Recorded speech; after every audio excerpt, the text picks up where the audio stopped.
Antes de comenzar, ¿dudas, preguntas sobre los grupos?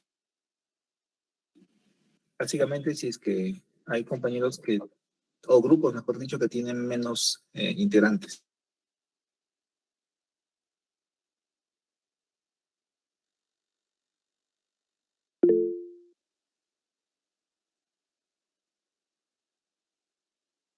Sí, dígame.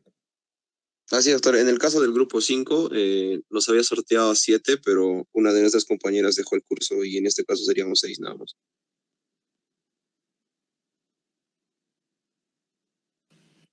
¿De acuerdo? ¿Está bien? Grupo 5, ¿no?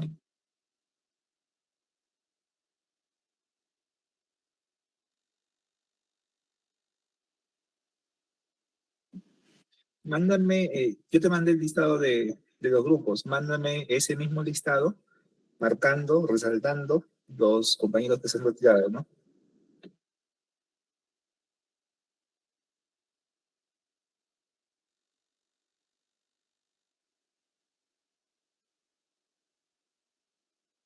Como gustes, al final no hay problema.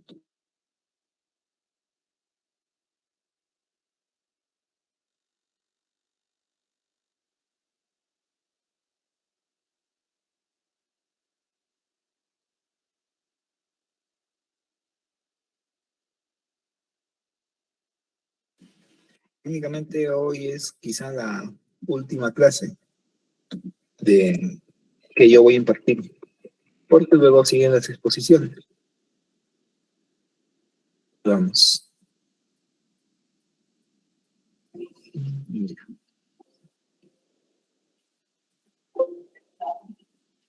Esta última actividad, bueno, muchos van a escuchar o discutir sobre eh, lo que es leer literatura que nos ayude a tomar decisiones, ¿ya? Y si bien lo que hasta el momento hemos ido discutiendo, conversando, y lo que va a ser motivo de sus presentaciones en las siguientes semanas es los artículos científicos como tal, punto, no hay otra, ¿ya? Eh, no es el único tipo de literatura al cual ustedes van a acceder para tomar mejores decisiones. Reitero, las revisiones narrativas son como leerse libros, ¿no? Son monografías que han sido articuladas a gusto de el autor. Si ustedes leen Up to Date, es como leerse un conjunto de múltiples monografías, ¿no? Un libro gigante que se va a ir actualizando de vez en cuando. Entonces, sirve mucho, yo lo uso, para literatura que no necesito tener la última evidencia disponible, ¿ya? Por ejemplo, tengo un paciente que se me complica con una neumonía, reviso rápidamente, porque no es mi punto de especialidad, pero sí necesito tener un enfoque un poco más integral y, bueno, esos conocimientos me van a ayudar, ¿no? O viene un especialista y deja alguna indicación puntual y yo no la conozco, entonces la busco en UpToDate y ahí me actualizo sobre esta información específica. Pero fuera de mi intento ahí de comprender temas que usualmente no manejo, para lo que es de mi especialidad, poco uso la UpToDate, ¿ya? Y al menos para neurología vascular, que es donde me encuentro ahora, no lo uso en nada, ¿no? Y para temas de terapia endovascular, que es donde estoy entrando, mucho menos, ¿ya? No me sirve en lo absoluto, ¿ok? Entonces, UpToDate es para completar esos espacios donde su formación, digamos, no va a ser específica, más bien general, y para un médico general ayuda muchísimo, pero conforme ya se van especializando, deja de tener esa relevancia en los temas de su especialidad. Y ahí entra a tallar los artículos originales, que es hasta donde hemos ido trabajando. Otra área de conocimiento que deben tener presente son las guías clínicas. Esto de las guías clínicas es algo que muchas personas valoran más que leer un artículo. No obstante, ahí yo tengo mis diferencias, porque una guía clínica, existen dos tipos, ¿okay?, de guías clínicas. Unas guías clínicas basadas en ciencia, ¿ya? Que son las que propiciamos que ustedes revisen o lean, y otras guías clínicas más bien narrativas, que derivan de opiniones de expertos, y a veces ni siquiera son expertos, ¿ya? Por ejemplo, durante la pandemia por el COVID, esto lo menciono usualmente porque lo tenemos fresco, ¿no? La pandemia por el COVID aparecieron guías de manejo para el COVID, ¿no? En Perú. Apenas comenzó la pandemia, ya se estaban comenzando a crear guías y a los pocos meses ya teníamos guías de manejo del COVID. Sin embargo, el desconocimiento del tema era evidente y no porque no quisiéramos estudiarlo, sino porque todavía era un área de conocimiento que requería más estudio al ser tan nuevo. Pero aparecieron guías clínicas. ¿Estas guías en qué se basaron? Si ya se han dado cuenta hasta el momento, según los criterios de causalidad, solo se basaron en evidencia indirecta, ¿no? Analogía con otros eventos, plausibilidad biológica, más no teníamos ninguna evidencia experimental al comienzo, y ese quizás fue el punto crítico donde la mayoría de colegas terminaron fallando en la discusión de estas guías. Al no existir evidencia científica comprobada de las opiniones que ahí se vertiesen, no podíamos darlas por hechas, ni por certeras, ni siquiera por correctas, la gran mayoría de esas recomendaciones. No porque con la influenza pase de una manera, va a pasar lo mismo con el COVID. Al menos no podíamos tener esa certeza al comienzo de la pandemia.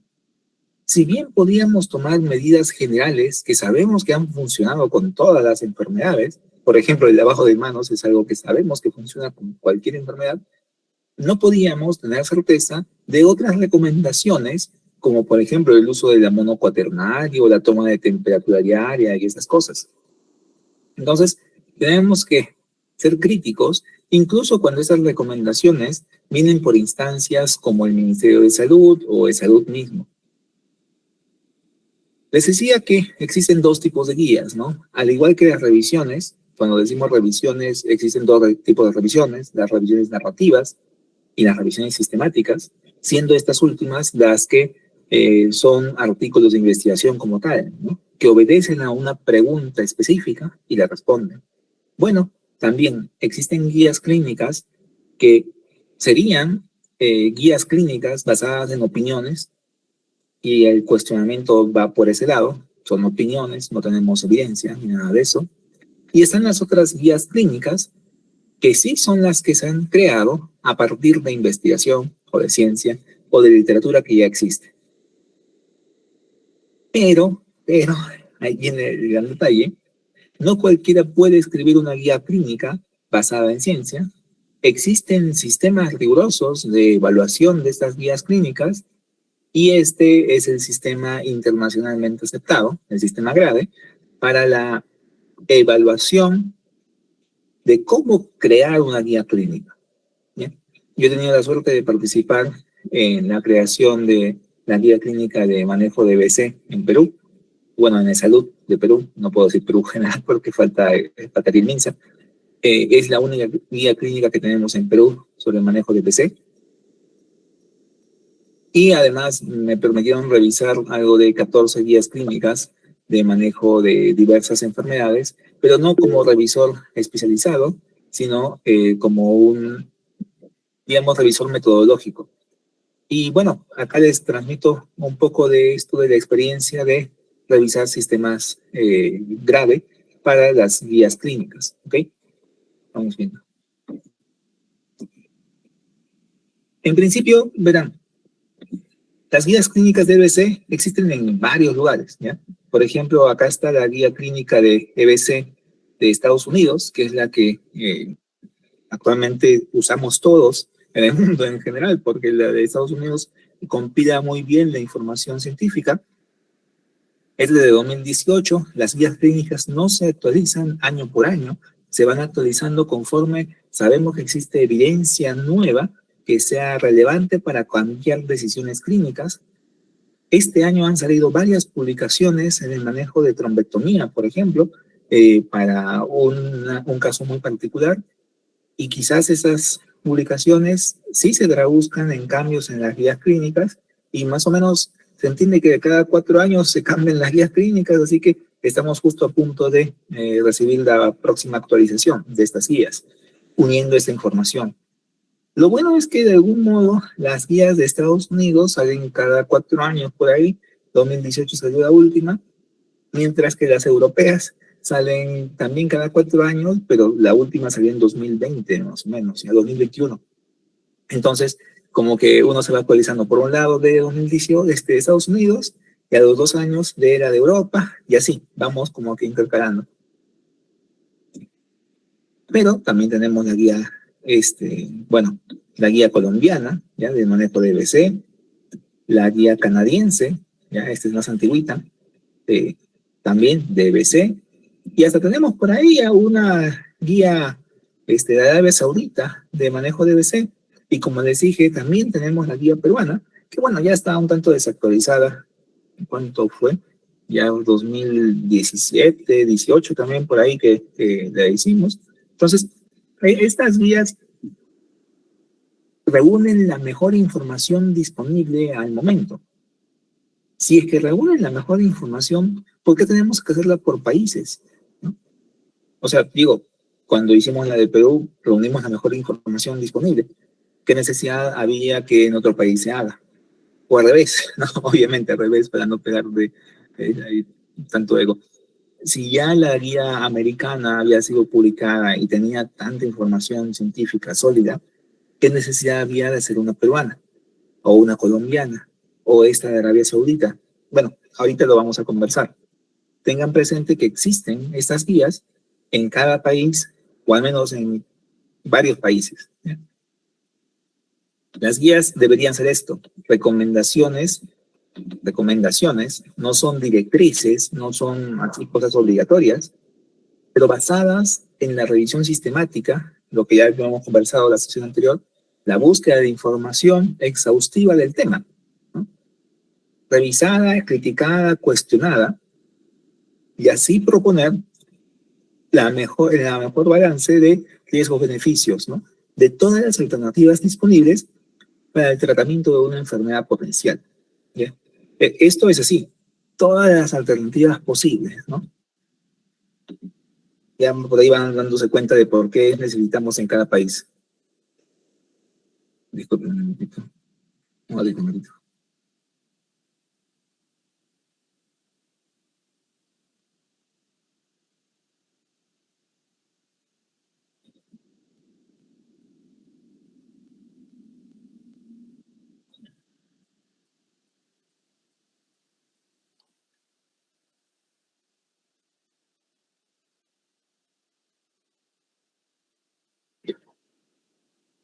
Antes las guías clínicas se basaban, bueno, y hasta ahorita todavía tenemos en varias áreas, se basaban en las opiniones, como les decía, de la gente, de los que manejaban el tema y esto, pero ello aleatorizaba demasiado o no permitía tener un control sobre las recomendaciones que pudiesen dar, ¿no?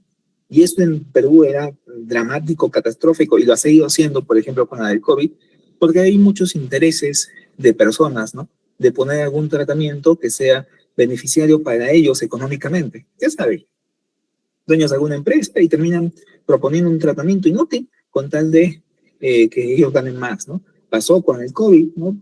La compra de ivermectina, hidroxicloroquina, fue atroz, así, tremendas, millonadas.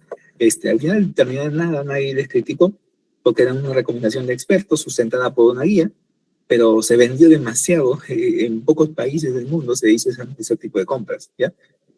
Entonces, nosotros buscábamos generar guías basadas en recomendaciones más sólidas, y esto no ha sido solamente nuestro, ha sido a nivel mundial que se terminó instalando recomendaciones científicas, pero al comienzo también no sabíamos cómo evaluar esas recomendaciones, así que se creó el sistema GRADE, ¿ya?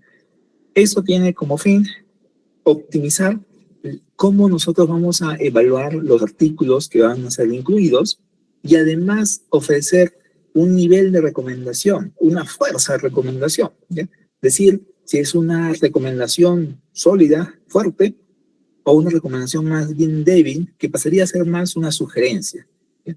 Y como es una casi investigación, digo casi porque obedece a una pregunta científica y tiene un método científico, permite que nosotros publiquemos la metodología de la creación de esta guía y así todo el mundo sepa cómo ha sido creada y se transparente el proceso. No es que yo ponga un tratamiento porque a mí me parece, ¿no? Sino que cae todo un conjunto de pasos que lo sustentan. Y esto hará que cualquier persona diga si que existe algún conflicto de interés en el medio o no. Esa es la traducción de GRADE, ¿ya? Es un grupo de trabajo similar al de Cochrane, que, bueno, aunque más nuevo, que permitió hacer todo ello. Y ahí está su página web, buscan así, grade.com, y aparece los sistemas de evaluación, herramientas y todo ello. Por cierto, tanto Cochrane como Grade son páginas de grupos altruistas en ese sentido, que como que te van incluso instruyendo, hacen cursos de vez en cuando de cómo crear una revisión sistemática, cómo hacer una revisión crítica de una guía clínica. Ofertan esos cursos, a veces los venden, son caros, pero a veces también los dan gratuitos. Entonces, eventualmente a alguno de ustedes les interesará. ¿Qué es lo primero que debemos hacer con una guía clínica cualquiera? Plantear las preguntas clínicas o los desenlaces de interés, ¿ya? ¿Qué significa esto? Nosotros tenemos una enfermedad, imagínense, ¿no? Enfermedad renal que requiere hemodiálisis. Ya, ok, ese es el tema de interés, pero tenemos que plantearlo en términos específicos. Plantear una población, una intervención, una comparación y potenciales resultados, ¿no? Por ejemplo, un paciente que requiere ya esta enfermedad renal crónica, estadio 5, esa es una población muy general, ¿ya? Pero ¿qué intervenciones posibles podría tener? Diálisis peritoneal, hemodiálisis, trasplante renal. Todas ellas son intervenciones o alguna de ellas podría ser incluso una comparación, ¿no? ¿Y qué resultados podríamos tener? Por ejemplo, ¿no? Mortalidad de los 5 años, complicaciones de varios tipos, complicaciones hemorrágicas, isquémicas, ¿no? Infecciosas. ¿Qué tan funcional está el paciente? Y eso tenganlo presente en las guías clínicas. Muchas veces trabajamos con resultados funcionales, ¿ya? Y acá vienen términos como el AVISA, por ejemplo, el DAILY también, ¿ya? Que hablan sobre los años de vida de discapacidad, ¿no? O libres de discapacidad. Por ejemplo, yo puedo tener un infarto cerebral y sobrevivir 10 años, pero de esos 10 años, ¿cuánta va a ser mi capacidad funcional?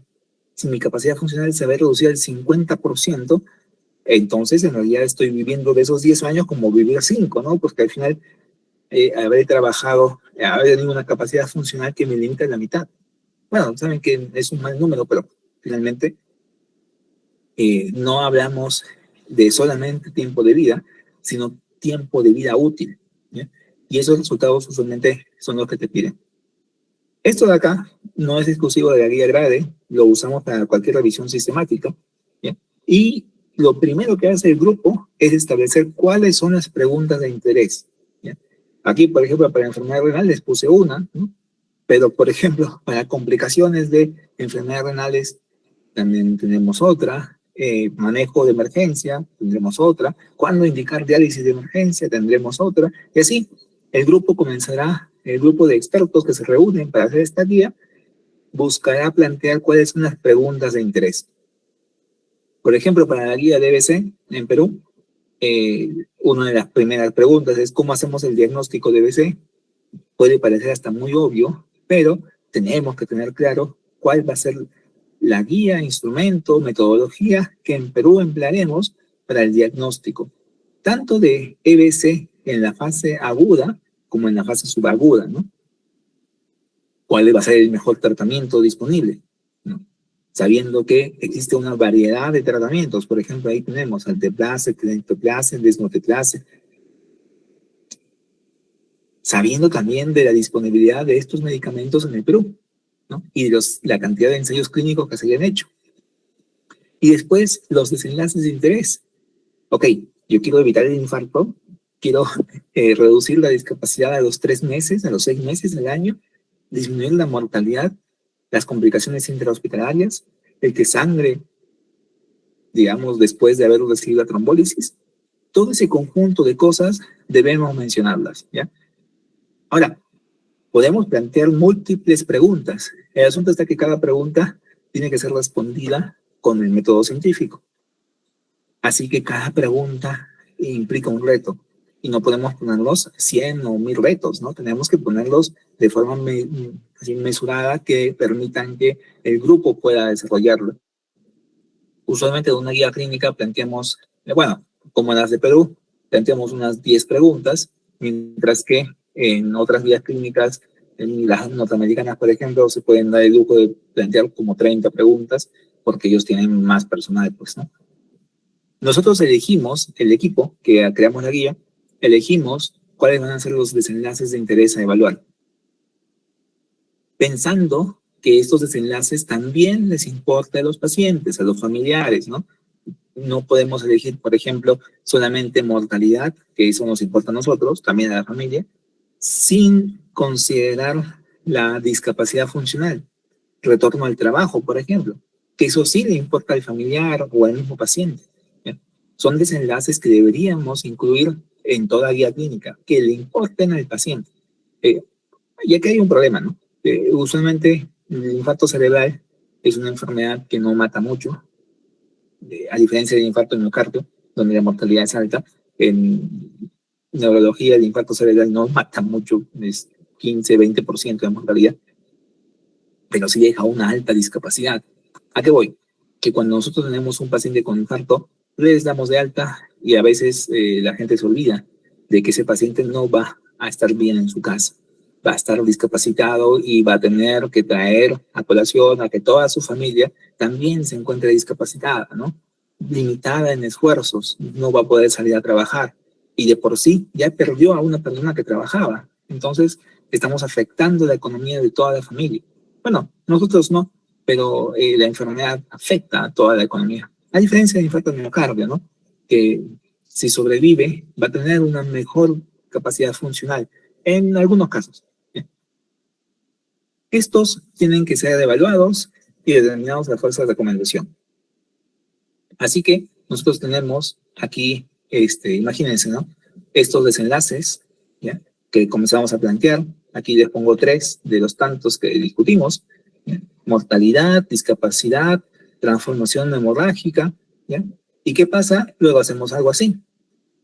Hacemos el listado de los desenlaces, ¿no? Aquí, por ejemplo, cada uno de los desenlaces, de las preguntas que queríamos evaluar, y le enviamos a los miembros del equipo para que pongan un puntaje del 0 al 10, siendo el 10 el más importante, para que califiquen cómo es que valoran estos desenlaces.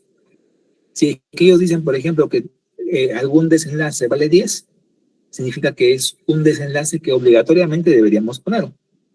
Si otro pone que vale 3, significa que es un desenlace poco importante. ¿Ya? Y así podemos poner todos los desenlaces y cada uno de los miembros comienza a evaluar. ¿Qué pasa? Que también se manda esto al representante de los pacientes. ¿Ya? Idealmente una guía clínica debería ser hecha junto o en conjunto a pacientes o familiares de pacientes para que la guía clínica tenga este aspecto de culturalidad, ¿no? De inclusión social en su desarrollo. ¿Ya?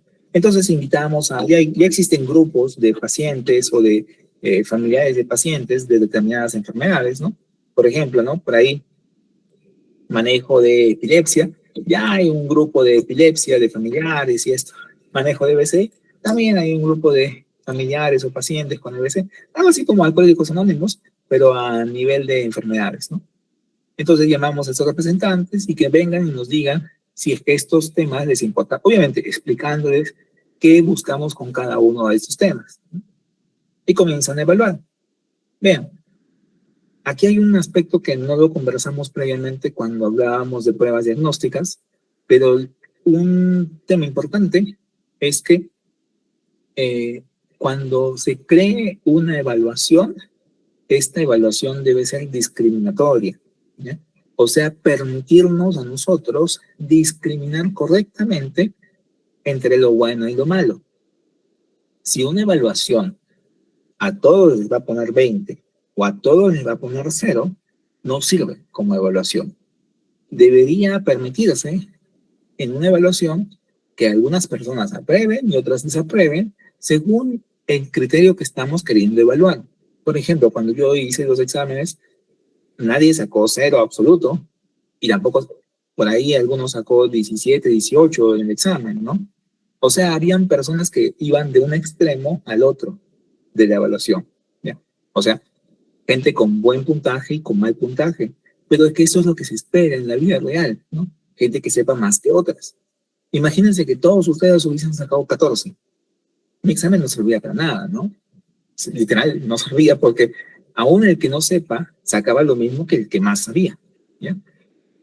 Cuando hacemos una encuesta, lo que buscamos, como esta, ¿no? Que permita calificar los desenlaces o ítems, cualquiera, lo que buscamos es que los que nos responden tengan la suficiente capacidad de discriminar entre lo bueno y lo malo. Si a todo le van a poner 8 o 9, como acá los pacientes, el representante de pacientes, significa que esa persona no sabe reconocer qué cosa es bueno y qué cosa es malo, ¿ya? Sencillamente no discrimina. Así que no nos sirve en este aspecto, ¿ya? Y bueno, no nos sirve mucho. Mientras que nosotros, vean, hay algunos que, por ejemplo, acá le puso 4 a una cosa y 8 a otras, ¿no? Significa que él sí entiende y pondera que hay cosas que están bien hechas y otras que no lo están, ¿ya? Otro acá, por ejemplo, le puso 3 y acá 9. También pondera cosas que están bien y cosas que están mal. Ese es un poquito menos, 6 por un lado y 9 por el otro, pero al menos nos permite discriminar, ¿no? Cosas que están bien y cosas que están mal. Si todos le vamos a poner bueno a lo que se haga, tenemos problemas. Sacamos un resultado y un promedio, y según eso establecemos cuáles son los desenlaces que son críticos, o sea que deberíamos sí o sí trabajar, mientras que otros que no lo son tanto y que podríamos obviar, ¿no? Podríamos saltarnos, ¿ya? Y más o menos establecemos con esta escala, así, de 1 al 3, o sea, en promedio, de 1 al 3, no importante, de 4 al 6, importantes, pero bueno, hasta ahí llega, y de 7 al 9, que son claves, que deberíamos sí o sí incluir. Avanzamos y hacemos la búsqueda sistemática de la información sobre un determinado tema, y aquí está, hacemos esta búsqueda similar a lo que les había enseñado ya previamente sobre lo que es las revisiones sistemáticas, y evaluamos la calidad de la evidencia. Para eso extraemos, según esta búsqueda, en todas las bases, extraemos los artículos de interés y hacemos la evaluación de los desenlaces en los artículos y evaluamos cada artículo de manera individual. Y vamos a clasificar los artículos en 4 niveles de calidad de evidencia: calidad alta, moderada, baja o muy baja calidad de evidencia, ¿ya? Esta evaluación se basa en algunos criterios, ¿ya? En el diseño principalmente, pero también en la ausencia o presencia de sesgos. Por ejemplo, cuando son estudios experimentales, si es que el estudio fue realmente aleatorizado, hubo cegamiento, enmascaramiento, pérdidas en el seguimiento, el análisis por intención de tratar. Si el estudio fue observacional, bueno, la selección de participantes, ya saben, acá vamos pensando rápidamente: sesgo de Bergson, sesgo de Neyman, medidas de exposición o de desenlace inapropiadas, vamos pensando en sesgo de medición, por ejemplo. Control inadecuado de factores de confusión, ese es el sesgo de confusión.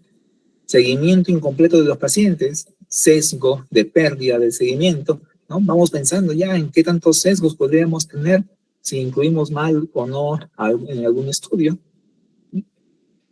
Otros aspectos que podrían afectar la calidad de evidencia, uno de estos es la inconsistencia de los resultados. Esto no tiene que ver con un solo estudio, sino con varios estudios, con los estudios que hemos recolectado. Si encontramos que los resultados son distintos, bueno, en términos globales la calidad de evidencia va a ser baja porque los resultados justamente no son consistentes. Podrían deberse a diseños distintos, pero también podría deberse a que ninguna investigación permitió demostrar con fehacientemente la respuesta de la pregunta de investigación, ¿no? Bajaremos la calidad de evidencia si encontramos resultados inconsistentes. Evaluaremos la heterogeneidad de estos resultados. Ya les mostré esto en la revisión sistemática a través de las pruebas de heterogeneidad, el I cuadrado, ¿no? Aquí, por ejemplo, tenemos una alta heterogeneidad de resultados. Entonces, bueno, no nos ayudaría esta recomendación, o al menos bajaría su recomendación a una calidad de evidencia baja o muy baja, porque resultados son imprecisos, inconsistentes. Otro es la ausencia de evidencia directa, ¿ya? Evidencia directa, hablamos de que ante la pregunta que nos hacemos, exista un artículo que responda a esta de manera específica. Por ejemplo, cuando apareció el COVID, no existía evidencia directa, todo eran supuestos, evidencia indirecta. Si es que no existe evidencia directa, le bajaremos puntos a la calidad de evidencia, ¿ya? Por ejemplo, podría existir el mejor estudio sobre influenza, pero no es de COVID, pues. Pero es el mejor estudio de influenza. Está bien, pero no es de COVID. Entonces, aun cuando sea el mejor estudio en un área, al ser evidencia indirecta, le bajaremos un punto. ¿Ya? Y ya no sería la mejor evidencia, sino una evidencia buena o regular, dependiendo. Vamos bajando. ¿Ya? Y bueno, la imprecisión. Recuerden que hay dos tipos de errores, aleatorios y los errores sistemáticos. Los errores aleatorios hablan sobre la precisión de los datos y dependen del tamaño de muestra. Si el tamaño de muestra es pequeño, el intervalo de confianza será muy amplio. Entonces ahí nosotros diremos de que existe imprecisión. ¿Bien? Imprecisión. Y aún si es que el resultado se debe o sale, digamos, no significativo porque el tamaño de muestra no es grande, aún así podemos plantear que el desenlace es poco probable, aun cuando tengamos poca potencia estadística. De contraparte, existen algunos factores que podrían incrementar la calidad de la evidencia, ¿ya? Esto acá, por ejemplo, sucede cuando la magnitud de asociación es muy grande. Por ejemplo, cuando nosotros calculamos ORs, ¿no? Identificamos que el OR es de 2. Bueno, es una magnitud de asociación fuerte. Pero si fuese de 5, sería una magnitud de asociación muy fuerte, que independiente de lo que hagamos, vamos a tener ese resultado aún así, positivo. ¿Ya? Entonces, en esos escenarios de magnitudes de asociación muy fuertes, aumentamos la calidad de evidencia. ¿Ya? El estudio era bueno, pero como salió un resultado muy fuerte, diremos que es muy bueno. Si además vemos gradientes dosis-respuesta, perfecto, también aumentaremos la calidad de evidencia. O un adecuado control de variables confusoras también podría incrementar la calidad de evidencia. Haciendo todo este balance, nosotros podemos decir si la recomendación está a favor o en contra, ¿no?, del tratamiento o no. Y es muy claro. O sea, si nosotros recomendamos el tratamiento, estamos a favor. Si al contrario decimos que ese tratamiento empeora al paciente o lo pone en más riesgo, diremos que estamos en contra. Pero según la calidad de evidencia que hemos revisado, podemos decir si la recomendación es fuerte o es débil. ¿Bien? Entonces tendremos estas combinaciones, ¿no? Una recomendación a favor del tratamiento y que sea fuerte, o una recomendación en contra del tratamiento con suficiente evidencia, por lo cual también es fuerte. Del otro lado tendremos recomendaciones a favor del tratamiento, pero con poca evidencia, así que son débiles, una fuerza débil, ¿no? O una recomendación en contra del tratamiento, pero con poca evidencia, o sea, una recomendación en contra y débil. ¿Bien? Cuando son recomendaciones fuertes, diremos, bueno, mejor dicho, cuando son conclusiones fuertes, diremos que se recomienda. ¿Ya? En cambio, cuando son conclusiones débiles, solo diremos que se sugiere. Entonces podemos decir, se recomienda porque la evidencia es fuerte, o se sugiere cuando la evidencia es débil. Diremos fuerte a favor, ¿no? Recomendación a favor, o una recomendación en contra, y la otra es una sugerencia a favor o sugerencia en contra. Y luego intentaremos plantear las recomendaciones. Verán, esas recomendaciones se basan en estos 4 criterios principalmente, pero existen otros más, ¿ya? La primera es obviamente el balance de riesgo-beneficios, ¿ya? Eso es algo que en medicina se hace siempre, ¿no? Si es que el beneficio supera el riesgo. Y esto es lo que paramos haciendo. Les comento, hoy día a las 4 de la mañana hubo un caso de una trombectomía.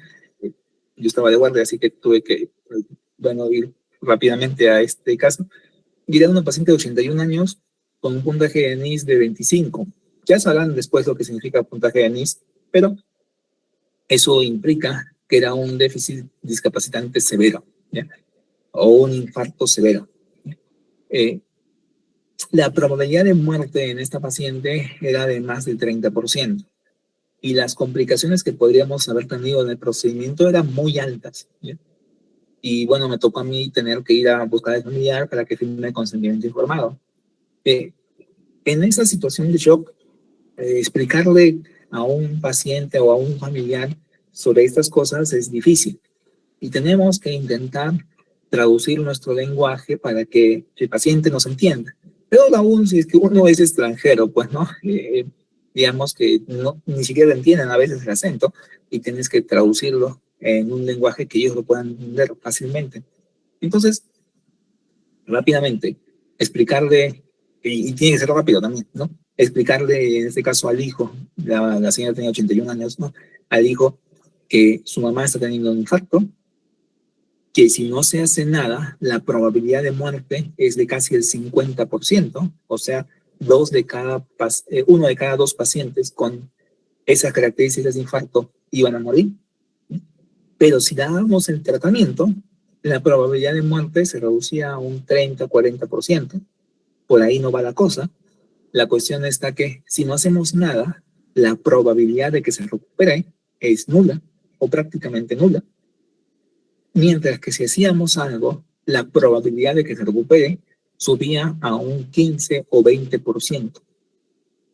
¿Qué decisión tomas, no? O sea, yo intenté reducir las opciones a solamente eso, que mejore o no.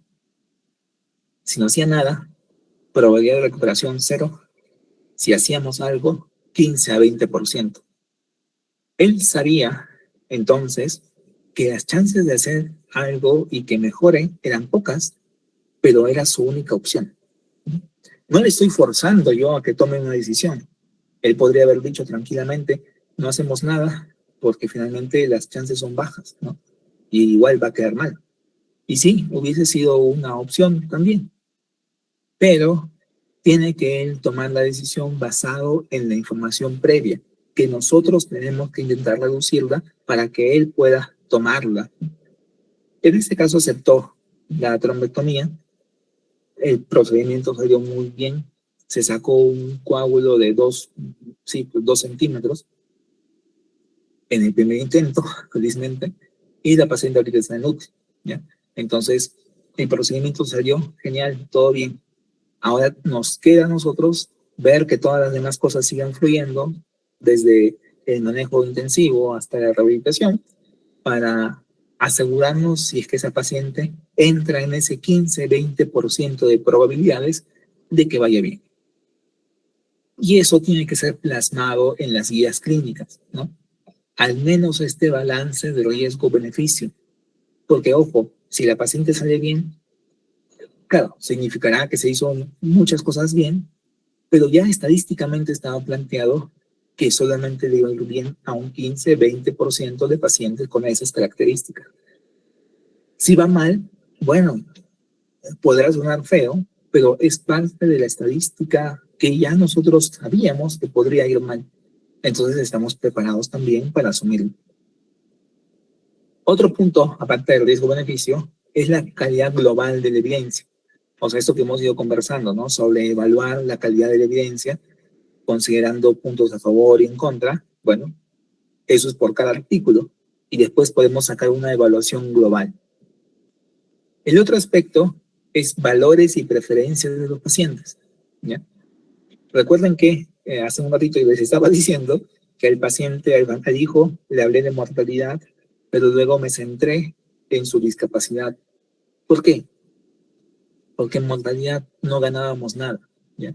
O sea, hablar y discutir de mortalidad podría ser un aspecto que a algunos les importe, pero en realidad a lo que el hijo el tema que a mí me pareció que al hijo le iba a importar era si iba a estar bien o no su familia, su mamá. Esto lo podríamos discutir previamente hablando justamente con el grupo de pacientes o representantes de los pacientes y que ellos nos ayuden a definir, ¿no? ¿Qué es lo más importante para ellos? ¿La vida? ¿O una vida de calidad? ¿O de repente el retorno al trabajo? ¿O de repente que siga ganando dinero, productividad? No lo sé. Eso tenemos que discutirlo desde antes y ya saberlo para que cuando vayamos a hacer estos procesos, por ejemplo, el de consentimiento informado, tengamos una idea clara de cuál sería el beneficio que le podríamos ofrecer al familiar y también cuál va a ser el riesgo, sabiendo que esas son las cosas que a ellos les importan. No lo que a mí me importa, ¿no? O sea, a mí me importaba que, bueno, estábamos en menos de 6 horas de enfermedad, podemos sacar el coágulo y obtener un resultado exitoso, porque es así, exitoso en cuanto a la perfusión cerebral. Eso al paciente no le importa, porque finalmente eso no está reflejando necesariamente que ella va a volver a caminar, va a volver a hablar. A él le importa eso.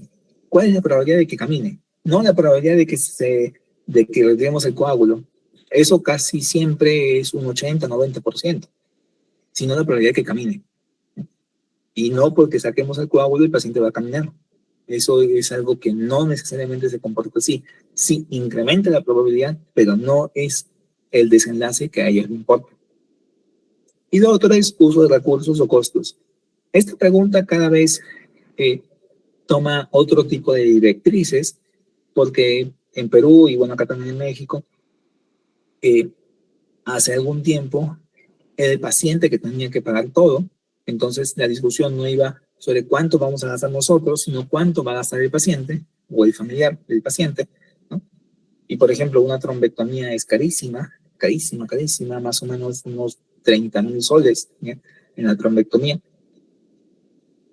Es así, tienen que pagarlo. Y si fuese de manera particular, eso es carísimo, ¿no? En cambio, como es asumido por el Estado, aquí por el Seguro Social o por el Ministerio de Salud, el paciente no gasta nada, pero eso no significa que alguien no gaste. De algún modo nos limitan recursos para algunos procedimientos. Y felizmente, para lo que es el manejo del stroke, del infarto cerebral, ya es una política nacional que sí se permitan tener recursos para su manejo. Aún con limitaciones, pero tenemos recursos, ¿ya? En Perú no existe eso, así que cuando yo regrese no voy a tener trabajo, ¿ya? Pero finalmente, si es que existiese recursos en Perú, alguien tendría que pagarlo y tendríamos que ver este balance, ¿no? En Brasil, por ejemplo, lo que hizo su Congreso fue para autorizar que se financie tanto, tenían que demostrarlo científicamente. Y ellos hicieron un estudio, un ensayo clínico, se llama Resiliencia, bueno, en inglés, no Resilient, para que demuestren que hacer trombectomía en Brasil sí se traducía en buenos resultados. O sea, su Ministerio de Salud y el Congreso no aceptaron los estudios internacionales.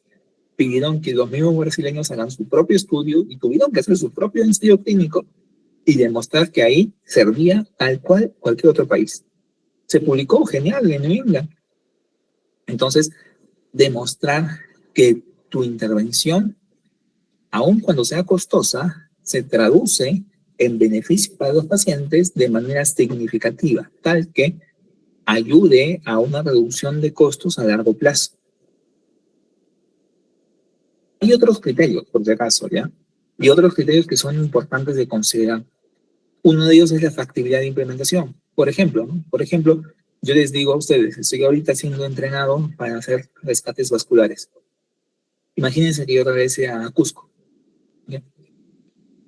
Llego a Cusco y digo, estoy súper entrenado, tengo ya especialidad, subespecialidad y también un fellow. además de las maestrías y todo esto. Ya, ok, quiero hacer rescate. Soy el único en la región sur que va a hacer rescates. Póngame un angiógrafo. Un angiógrafo cuesta en promedio, uno de mediana calidad, $1.000.000. Ya me bajó todo, ¿no? Uno de buena calidad llega hasta $6 millones. En otras palabras, la implementación de lo que les estoy yo contando en varias clases es quizá imposible a corto plazo en cualquier instancia local, ¿no? Tendré que buscar alguna otra opción para intentar trabajar en esto, ¿ya? Pero por más de que sea la mejor opción disponible, debido a los altos costos, la factibilidad de que se implemente es baja. Ahora, ya imagínense que alguien diga, ok, sí, reconozco las dificultades, te doy $6 millones para que lo implementes. Perfecto, digo, me crean mi angiógrafo y todo esto, pero solo no puedo hacerlo. Necesito todo un conjunto de personas para que el proceso salga bien. Necesito tener una unidad de cuidados intermedios, alguien más que me ayude, porque solo tampoco lo voy a poder hacer, personal de enfermería, de imágenes, ¿no? De UCI, ¿no? Tener que comprar, aparte del angiógrafo, que es un equipo, otros equipos más que me permitan hacer el diagnóstico correcto, las estructuras implementadas, ¿no? No puedo tenerlo yo esto en un quinto piso, necesito tenerlo al costado de la puerta de emergencia, entonces tendremos que remodelar la emergencia. En fin, todo eso no solamente, si hablamos de costos es altísimo, pero también de recursos humanos. ¿Dónde conseguimos personas que estén entrenadas? Yo no voy a estar ahí 24/7, ¿no? Necesito tener a alguien que me releve de vez en cuando. Entonces, al final de cuentas, su implementación, no solo por aspectos económicos, sino por aspectos de recursos humanos, es imposible, inviable en este momento. Imagínense, y que después de eso viene otro rubro, aceptabilidad por los profesionales. ¿Ya? Aquí mismo, en México mismo, en el mismo Instituto de Neurología, este procedimiento de trombectomía, por más concientizado que esté, no siempre es aceptado por el resto de profesionales. Obviamente, por lo que hacemos el procedimiento es aceptado, ¿no?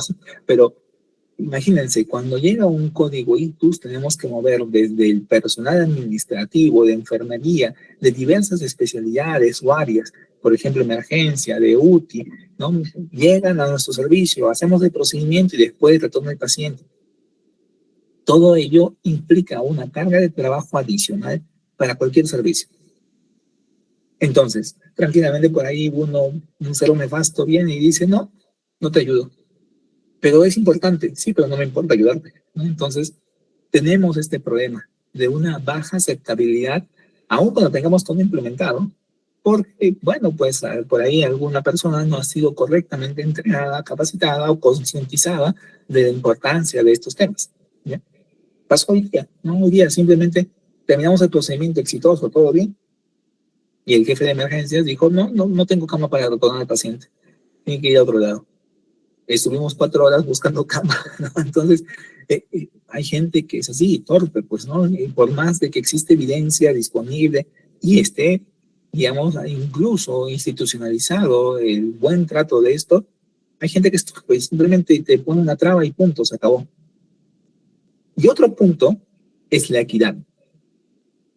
En esto de la equidad, déjenme, les voy a buscar un ratito.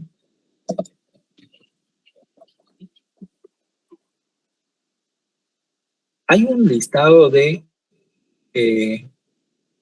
las cosas más caras del mundo, ¿ya? Y el diamante no es la cosa más cara del mundo, ¿ya? Déjenme buscarlo.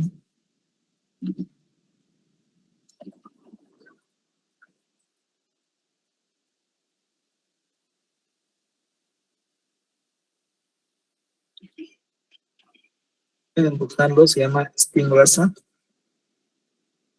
El manejo de la atrofia espinal tipo 1 se llama Spinraza.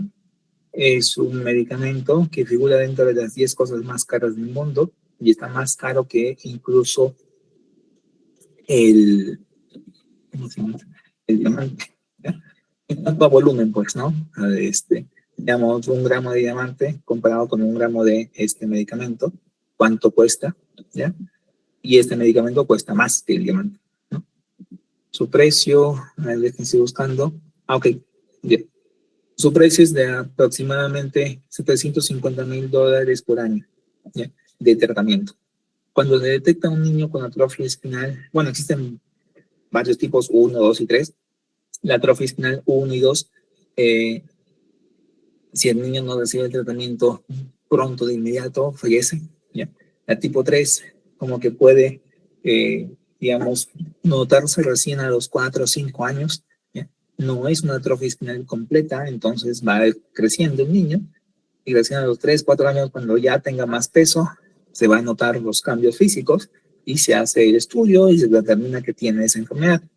En fin, me llegó a la consulta ahí cuando estaba en Cusco un par de padres con su niño de más o menos 4 años que me decían, bueno, le han hecho el diagnóstico ya genético y con todo lo necesario de atrofia espinal tipo 3, ¿no?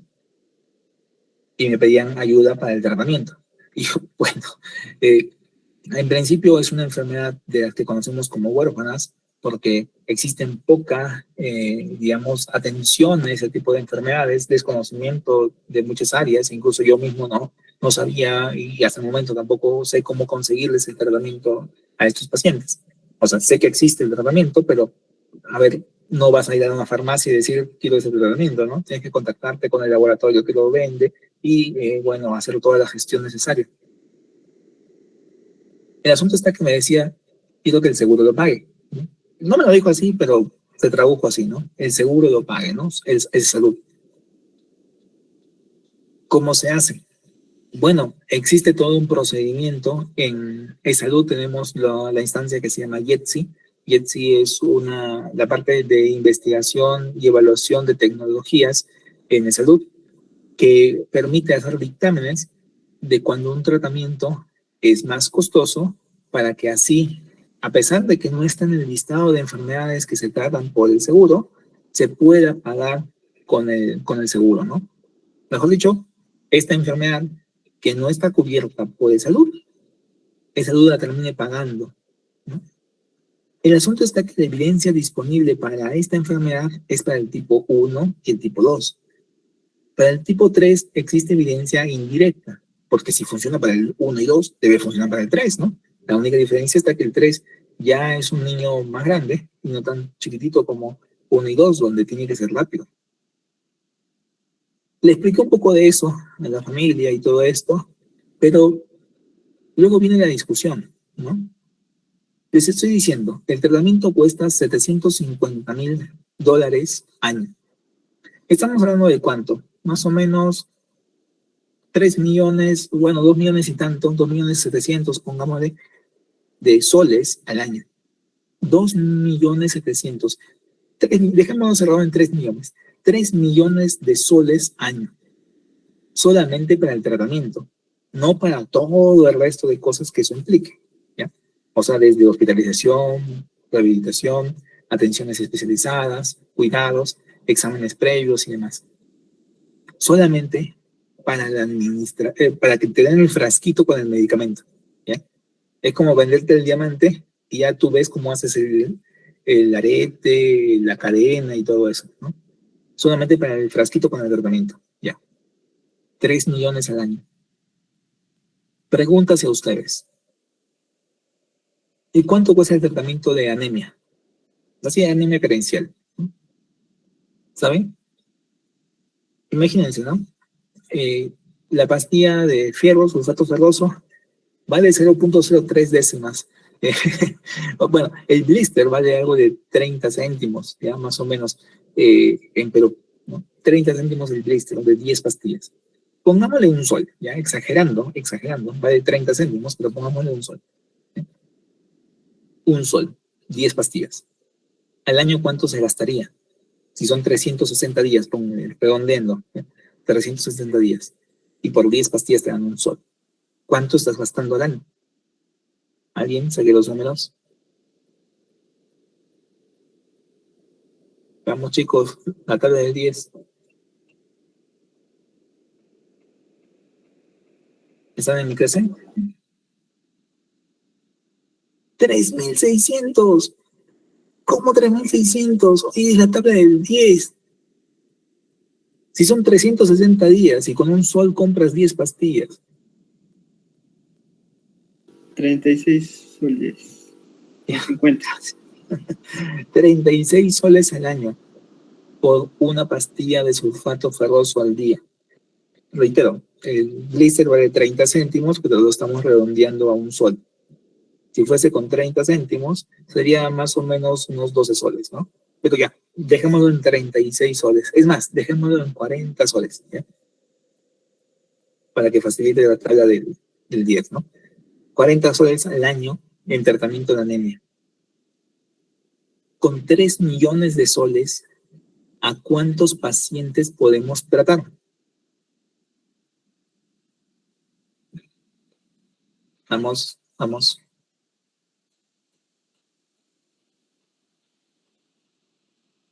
¿Se entiende mi pregunta?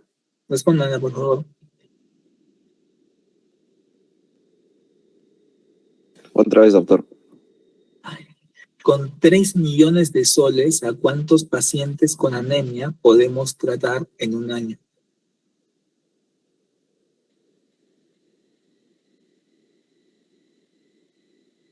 $75,000.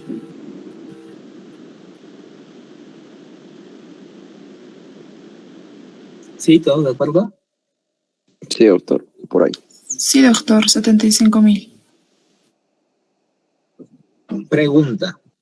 Vienen los padres y te piden que les ayudes a darle tratamiento a su hijo. Tiene su hijo 3 años, 4 años.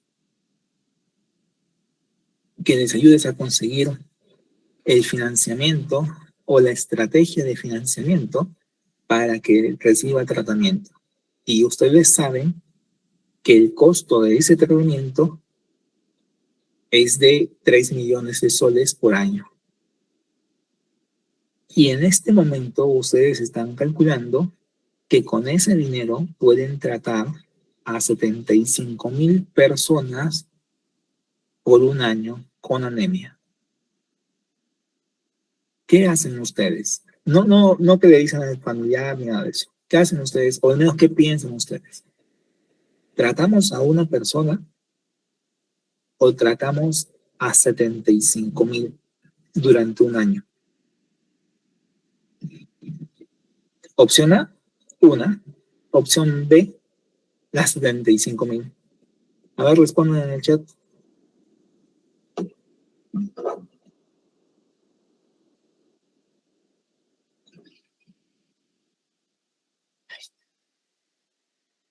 Opción B y ponen el número.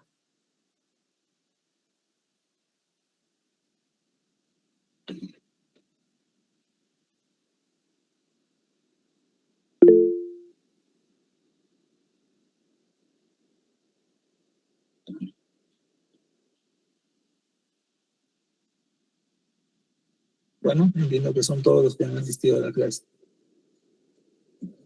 Ya. Ay, son 75,000, ¿por qué ponen 35? Ya. En fin, dense cuenta que la decisión que acaban de tomar ha sacrificado a este niño y todas las esperanzas de sus padres.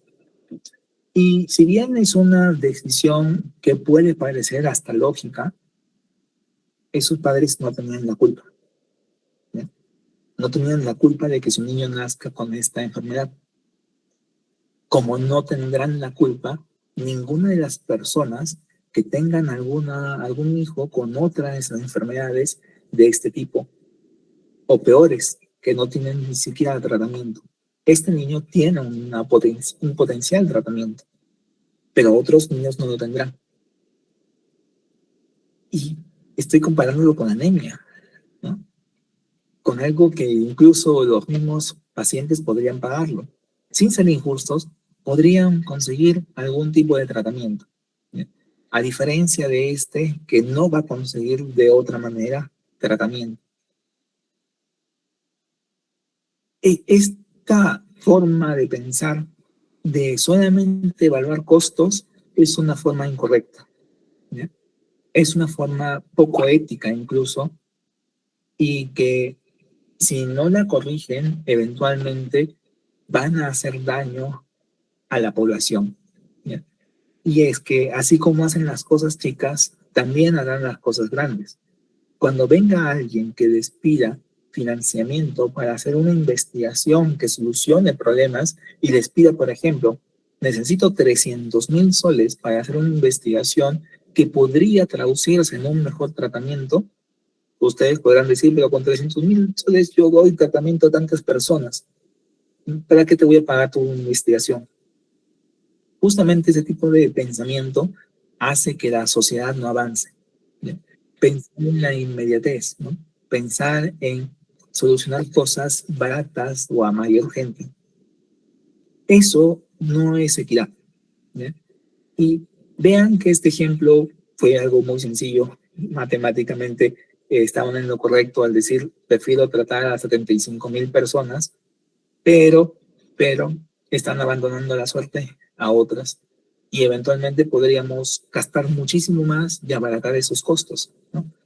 Para futuros tratamientos. Todavía yo entiendo que requieren madurar en estos aspectos, en este tipo de decisiones, pero piénsenlo, ¿no? Piénsenlo.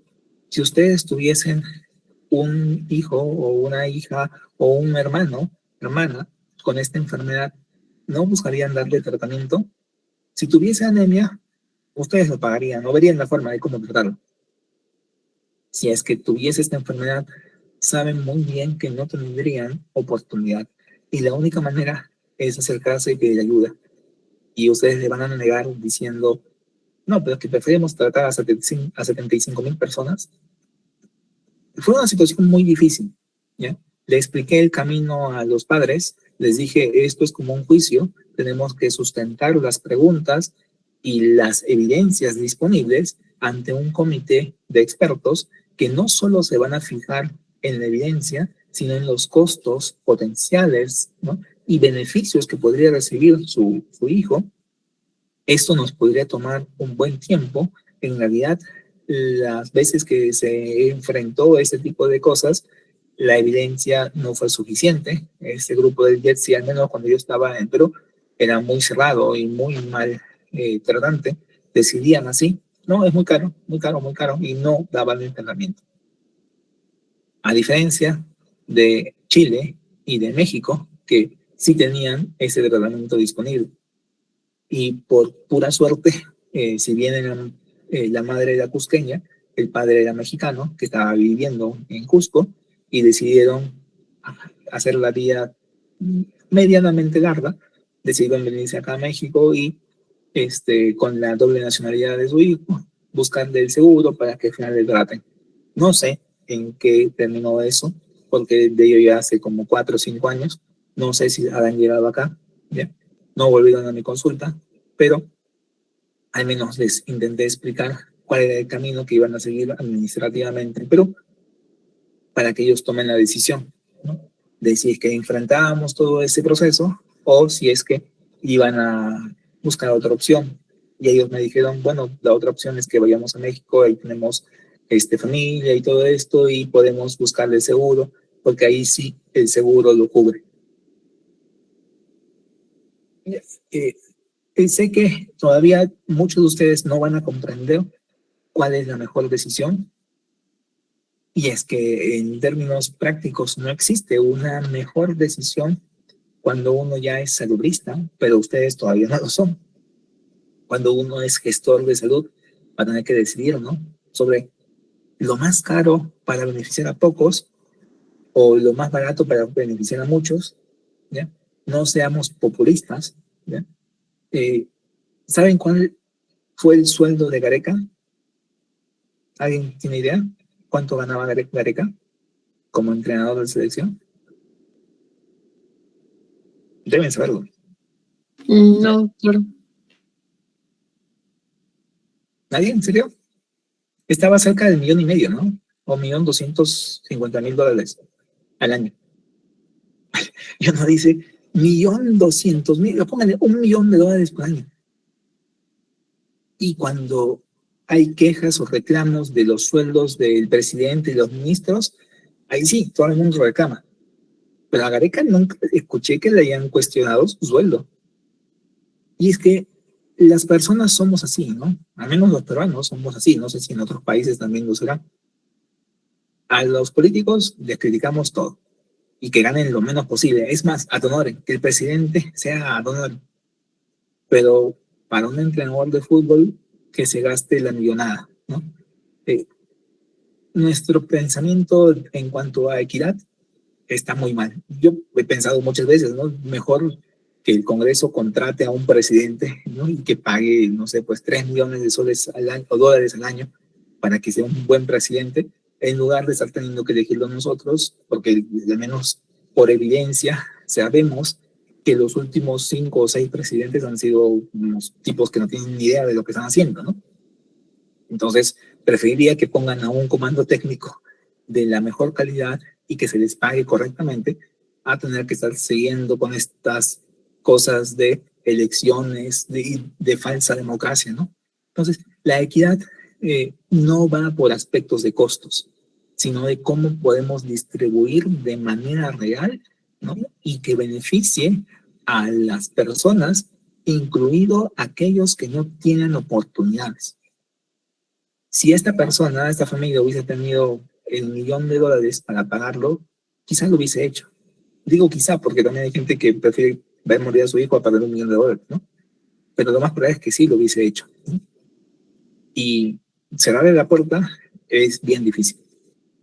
En las decisiones que se establecen en guías clínicas, tenemos que intentar decidir sobre eso, porque si no, al final no trataríamos ninguna enfermedad, solamente trataríamos enfermedades baratas, ¿no?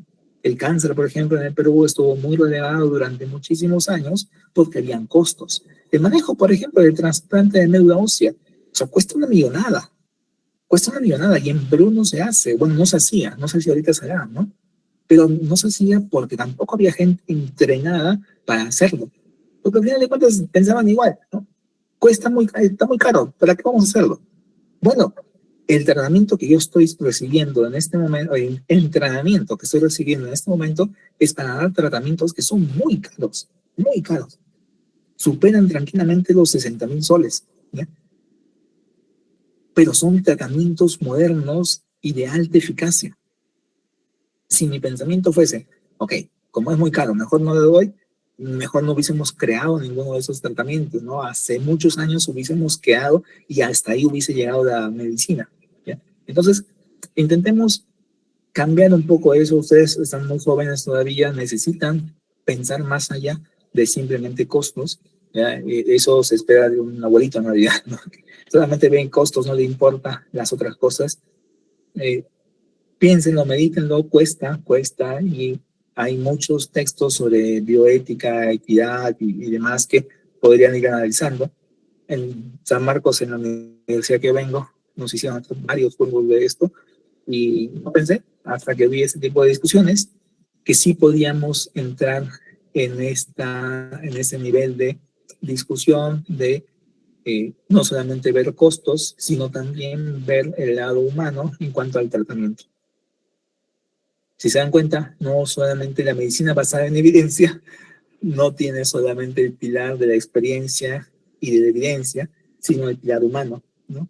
De preferencia de los pacientes, ¿no?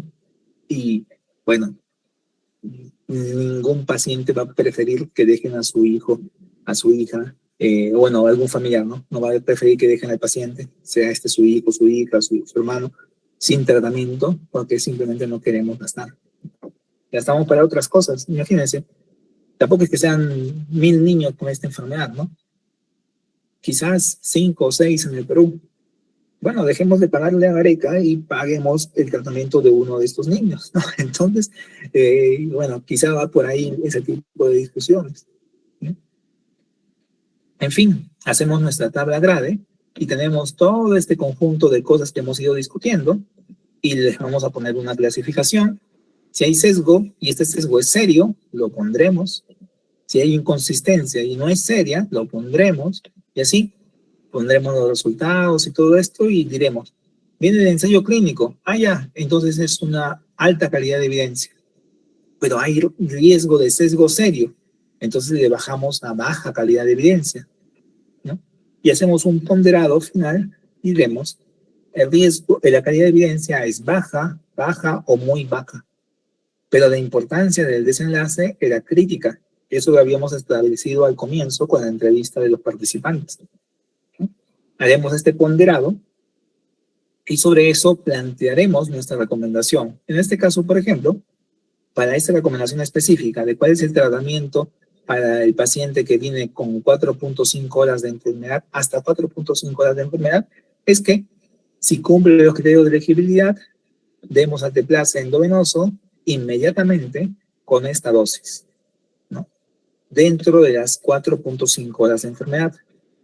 Lo pongo porque antes de esto, como que se discutía mucho de cuál es el tiempo de tratamiento. Era hasta 3 horas cuando yo estudié en la residencia, y de 3 a 4.5 horas tendríamos que tener algunas consideraciones especiales. Aquí nosotros ya lo corregimos, pusimos 4.5 horas de forma así ya sin problemas. Actualmente incluso se puede en algunos casos especiales dar tratamiento hasta 9 horas, ¿ya? Con alteplase.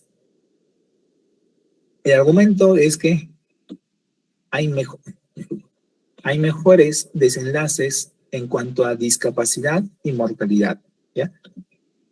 Aunque también hay riesgos, por ejemplo, el riesgo de hemorragia intracranial o intracerebral. Pero en el balance de beneficios y riesgos, los beneficios superan a estos. La evidencia sobre esta decisión, la calidad de evidencia, es muy alta. Bueno, es moderada. Acá lo pusimos moderada. En realidad, actualmente ya es alta, ¿ya? Como existen varios tipos de tratamientos disponibles, alteplase, tenecteplase, desmoteplase, los pacientes en general no les importa mucho el tipo de tratamiento que se podría ofrecer, o sea, la marca del fármaco, sino los desenlaces que habíamos discutido, ¿ya? El asunto está que si no damos ningún tratamiento, o sea, el tratamiento con trombólisis endovenosa valía aproximadamente 2.000 soles, ¿ya? Cada frasco vale 900 soles, valía, no sé cómo están los costos ahorita en Perú, ya, no comprendan eso, pero valía 900 soles cada frasco de alteplase. Si a eso le sumamos los demás costos envueltos con solamente ese tratamiento, imagínense, son como 2.000 soles, ¿ya? 2.000 soles, ¿no? Ahí había un costo adicional, 2.000 soles, frente a no dar el tratamiento. Si no damos el tratamiento, solamente le daríamos aspirina, clopidogrel, warfarina, cualquiera de estos, ¿no? El costo ahí más o menos es de, no sé, pues, 2 soles al mes, ¿ya? Entonces estamos comparando 2.000 soles versus 2 soles. No voy a pedirles que hagan el cálculo, pero es claro que es mucho más, ¿no? Entonces, teníamos, por un lado, dar tratamiento 2.000 soles o el otro por 2 soles, ¿no? ¿Cuál prefieren? No, así no se piensa, ¿ya? Así no se piensa. Quítense esa forma de pensar, ¿ya? El asunto está que si damos el tratamiento caro en este momento, a largo plazo el paciente se va a ver beneficiado, porque habremos reducido el impacto del infarto y por lo mismo reducida su discapacidad. A diferencia de no dar tratamiento, que me va a salir barato a corto plazo, pero a largo plazo el paciente va a estar discapacitado, va a dejar de trabajar y va a tener que recurrir varias veces al hospital, o de repente no sale del hospital, se complica dentro del hospital y demás. Entonces va a tener un alto costo a largo plazo. Y aun cuando el tratamiento de trombolisis sea caro, será caro, pero se traducirá en beneficio para el paciente, ¿sí? Así que, aun cuando existe un desbalance en cuanto a costos, porque hay mayor costo directo en el tratamiento con alteplase, a largo plazo hay un ahorro significativo, ¿sí? Y eso fue lo que no calcularon ustedes cuando hagan la división, ¿no?, del tratamiento este. Ese niño, a largo plazo, va a tener tantas complicaciones que lo van a llevar a la muerte. Claro, si es que dejo de tratar la anemia, también van a poder tener complicaciones, ¿no? Pero ¿cuál de las dos estoy ahorrando un poco más? Bueno, es difícil ahí sí de ponderarlo, ¿ya? En este caso, teniendo beneficios que superan los riesgos, evidencia moderada, preferencias adecuadas de los participantes y si bien costos mayores, pero ahorro a largo plazo, la recomendación era esta, ¿no? Y fue una de las tantas que recomendamos durante este proceso de hacer las guías clínicas. Hicimos como que 10 o 11 recomendaciones. Ya está publicada la guía clínica. Como les dije, yo fui parte del equipo metodológico. Si bien soy neurólogo, en esta específica no me llamaron como neurólogo, sino como metodólogo. Bueno, neurometodólogo, queremos llamarle, ¿no? Y se generó y se publicó, ahí está, ¿no? Representantes de hospitales de de varias instituciones limeñas, en realidad. Tuve la suerte de ser el único de fuera de Lima. Entonces, de algún modo, la única representación provinciana en esta guía, ¿no? Y nada, fueron varias recomendaciones. Esas recomendaciones las intentamos contextualizar a nuestro entorno según la capacidad resolutiva de nuestros hospitales. No pensamos en manejos de enfermedades de gran vaso, por ejemplo, trombectomía, de lo que estoy siendo entrenado, porque no existe en Perú cómo aplicarla, ¿ya? Al menos para el momento que se creó la guía, ¿ya? Entonces, no tenía sentido basarnos en las guías norteamericanas porque su adaptabilidad, costos y demás es distinto en perspectiva que la guía peruana. Y esa es la razón por la cual hacemos guías en diversos países. Necesitamos información local que permita tomar una mejor decisión. De repente en Estados Unidos, ahí sí, van a elegir un tratamiento sobre otro, ¿no? Tenecteplase sobre alteplase, porque es más barato, más rápido de administrar, quién sabe, por otras razones.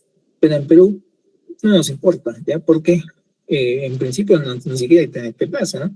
Entonces, pensamos de forma distinta, aun cuando existe evidencia, porque recuerden, MBE no solo es evidencia, ¿no? Es experiencia también. Alteplase tenemos usando mucho tiempo, a diferencia del tenecteplase que todavía no se sabe usar, ¿no? Y también preferencia de los pacientes, ¿no? En este caso, el paciente quiere el mejor tratamiento disponible y el mejor tratamiento en ese momento es el alteplase, no existe otro. Ya cuando venga el tratamiento, bueno, cuando se instale la trombectomía, quizás ni siquiera yo lo vea, bueno, espero verlo, ¿no? Porque me estoy especializando para eso, pero quizás de acá a 10 o 15 años ya se tenga una mayor conciencia de eso en Perú y ya existen más centros, algunos de ustedes incluso se formen para hacer ello, quién sabe. Pero hasta ese momento no podemos todavía integrarlo en la guía, ¿no? Requerimos todavía tener una guía que sí sea práctica o pragmática para su uso en Perú. Bueno, eso es en términos globales cómo es que se crea una guía y cómo es que se brindan recomendaciones adaptadas a nuestro contexto. ¿Dudas? ¿Preguntas?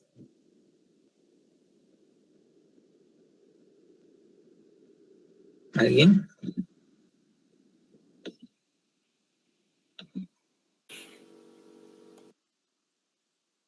Y, doctor, una pregunta. Digamos, para el examen de NAM y todos esos, y tenemos guías, digamos, norteamericana y peruana, ¿cuál marcamos? ¿Quién decide cuál se debe marcar como correcta? No sé. A veces en los exámenes de ENAM te ponen una pregunta y tú tienes que basarte usualmente en las guías peruanas, ¿no? Incluso en las guías que ni siquiera son basadas en recomendaciones científicas. Sí, pues recuerdo que cuando yo di en ENAM vino preguntas de varias guías peruanas, ¿no? La guía de TBC, por ejemplo, la guía de neumonía, de diarrea, de atención del recién nacido. Guías que carecen de evidencia y, bueno, carecían de evidencia cuando yo hice el internado y que eran opiniones de expertos, no expertos, ¿no? Sí, locales, ¿no? Que podrían estar actualizadas o no. Entonces había una confrontación entre lo que yo ya había leído de otras fuentes frente a lo que esas guías nos decían. Lamentablemente, y para aspectos legales, le diré que a veces tenemos que hacer caso a las guías locales, ¿ya? Esta guía que les menciono que hicimos en la salud ya tiene sus 4 años, ¿no? Y si es que sucede algo, yo tengo que actuar en función de lo que también la guía nos recomienda. Si es que yo actúo de manera distinta, deberé sustentarlo correctamente, porque si estoy ante un problema médico legal, deberé sacar la evidencia antes de que me denuncien, ¿ya? El asunto es ese, ¿no? Que, ¿cuál es la mejor decisión? Las guías, reitero, no son decisiones obligatorias, son recomendaciones o hasta sugerencias, ¿ya? No es que tú vas a usar la guía para todo el paciente, todos los pacientes, ¿no? O sea, finalmente tú terminas individualizando a cada paciente y tomando decisiones en función de ese paciente, ¿ya? En el ENAM son preguntas usualmente genéricas, ¿no? Que no te hablan de un caso específico, sino de más de un comportamiento o conducta usual. Y ahí sí tendrán que revisar ustedes cuál es la orientación para ese año, ¿no? Si es que va a ser preguntas especializadas en función de la mejor evidencia disponible, o si se van a basar en las guías previas. Consulten a sus compañeros que han dado el año anterior, si es que le vinieron preguntas de guías clínicas, las guías del MINSA, o si fueron preguntas más de actualidad, ¿ya? Cuando yo di mi examen para ingresar a de salud, por ejemplo, porque te toman un examen, ¿no? Cuando para trabajar como neurólogo en Cusco, me vinieron preguntas de mucha actualidad, ¿no? El tratamiento, me acuerdo, era Dexanet, me preguntaron, ¿no? Los reversores o antídotos para los nuevos anticoagulantes. Eso no había suficiente evidencia, ¿ya? Existía, ¿no? En el mercado y todo ello, pero no había suficiente evidencia todavía a favor de ellos. En fin, tendrán que revisar cuál es el contexto sobre el cual van a dar, pero eso es pensando en el ENAM, ¿no? Yo no pienso mucho en ese tipo de cosas. Más bien, ¿cuál es la mejor evidencia disponible? Al margen de lo que se publicó en la guía de hace 3, 4, 5 años. Entonces, lo que voy leyendo va a ir modificando mi concepto de hace 3 o 4 años, obviamente. No se queden en eso, ¿no? ¿Otra pregunta?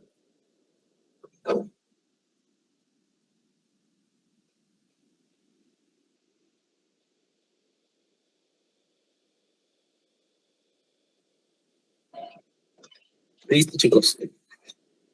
Bueno, nos vemos el día lunes con sus presentaciones. Yo sortearé quienes van a hacer la primera presentación. Sí, dime, Herbert.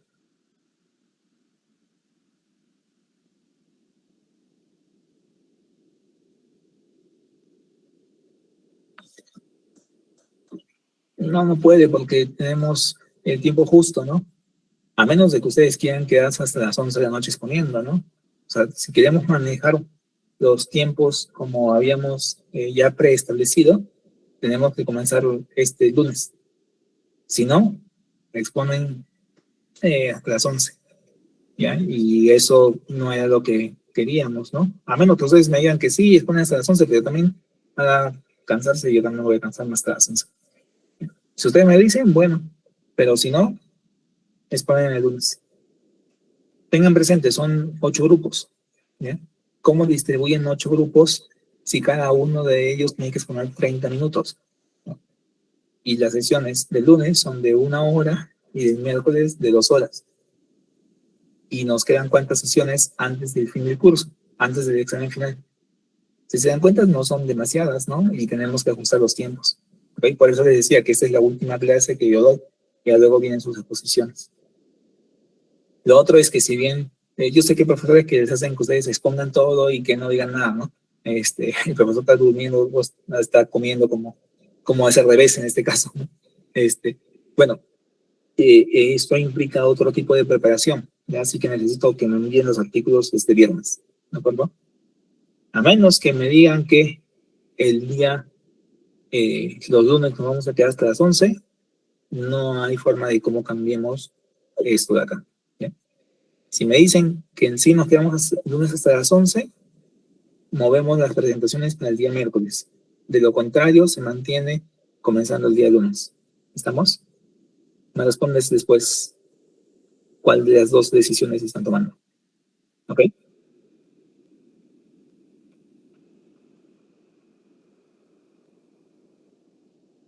Ah, ok, ya entiendo. Piensan que van a poder exponer e irse, ¿no? Ya, de acuerdo.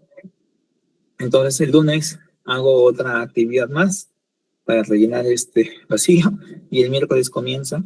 ¿Ya? Conste que ustedes se exponen a la rigurosidad con la que quieran que yo maneje las cosas.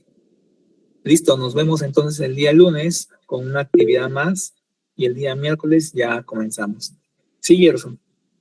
Doctor, yo tengo una pregunta con respecto al hecho de dónde es que se prefiere, de dónde vamos a sacar este artículo. Porque, por ejemplo, yo busqué en el PubMed y también en el Cochrane Library, ¿ya? Pero cuando yo, digamos, encuentro un tema relacionado a lo que yo estoy buscando, para yo poder descargar este artículo, pues me pide una suscripción. Y en la forma gratuita solo me pide, solo me muestra un resumen en sí de lo que viene a ser el artículo. Entonces esa era la duda que yo tengo, ¿de dónde buscamos en este caso artículos? Bueno, que estás enfrentándote a una situación real, ¿no? O sea, ¿qué te puedo decir? No te puedo decir, oye, paga el artículo. Tienes que buscar la mejor evidencia disponible para tu contexto, para tu realidad, ¿no? Y no solamente me refiero a que el artículo sea de un tema del cual tú estás preguntándote, sino también si es que puedes acceder a él, ¿no? Esto es una pregunta que yo también tengo constantemente. O sea, yo necesito información y no tengo acceso a ese artículo. ¿Qué hago? Bueno, a veces les escribo a los autores, ¿ya? Les escribo a los autores y les pido, por favor, soy estudiante de tal, me interesó su artículo, es justo propicio con el tema que estoy desarrollando, me podría enviar el artículo y me lo envían a los 2 días más o menos. Otra es que yo les escribo a amigos que tienen suscripciones y que, por ejemplo, acá en la UNAM tienen suscripción gratuita casi a todo, ¿no? Entonces, me envían los artículos, ¿ya? Y la otra es que busco formas piratas de traerlo, ¿no? Pero esas ya no funcionan cuando son artículos muy modernos, ¿ya? Pero finalmente, es como la accesibilidad a un medicamento, ¿no? Si no tienes la opción A, vas a la opción B, ¿no? Y tú sustentas tu respuesta así. El mejor artículo que me pareció era pero la pregunta se mantiene. Así que como no puedo acceder a la mejor información disponible, accedo a la segunda mejor información disponible. Y tienen que sustentarlo. No hay problema con eso. ¿Bien? Aquí no es una competencia de quién tiene el mejor artículo, ¿no? Sino que quién sustenta mejor su pregunta y la respuesta en función del artículo que ha leído. ¿Ok? Y también, ¿no? La creatividad e innovación que tengan ustedes para solucionar un problema, ¿no? Que finalmente entonces yo les mando pues el artículo, ¿ya? Y eso no es la vía, no es el camino. ¿Ok? ¿Otra duda, pregunta? Yeah. Una última consulta, doctor. En este caso, dentro de la exposición que nosotros vamos a realizar, ¿cuáles son los puntos los puntos que necesitamos enfocar más al momento de nosotros, realizar la exposición del artículo? No sé si les envié el listado de temas, de puntos que deberían tratar, ¿no? Desde el planteamiento de la pregunta, la búsqueda de información, la lectura crítica y la resolución de la pregunta inicialmente planteada, ¿no? Ustedes parten de una pregunta, no del artículo, parten de la pregunta. Plantean su estrategia de búsqueda, extraen el artículo que les parezca más apropiado para responder esa pregunta y hacen una lectura crítica del artículo. Esto tiene que ser obviamente lo más pesado, ¿no? Identificar si es que la información que les están dando es verídica o no, ¿ya? Y después ya entran a la conclusión, que es, si mi pregunta fue esta, ¿cómo la respondo en función del artículo que he leído? Y ahí queda, ¿no? Entonces, si el artículo que han leído ha sido tan malo que no ayuda a resolver la pregunta, su conclusión será esa, ¿no? Leímos el artículo, y no cambia mi respuesta o no ayuda a responder mi pregunta inicial. Bueno, se acabó. La idea es de que ustedes sean capaces de identificar un buen artículo y también desmenuzar dónde falló y qué podrían ustedes aportar a esa pregunta. ¿Alguna otra pregunta?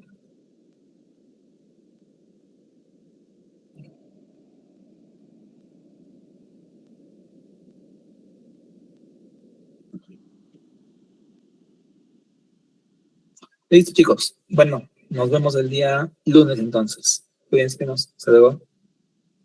Mándenme los artículos. Gracias, doctor. Gracias, doctor.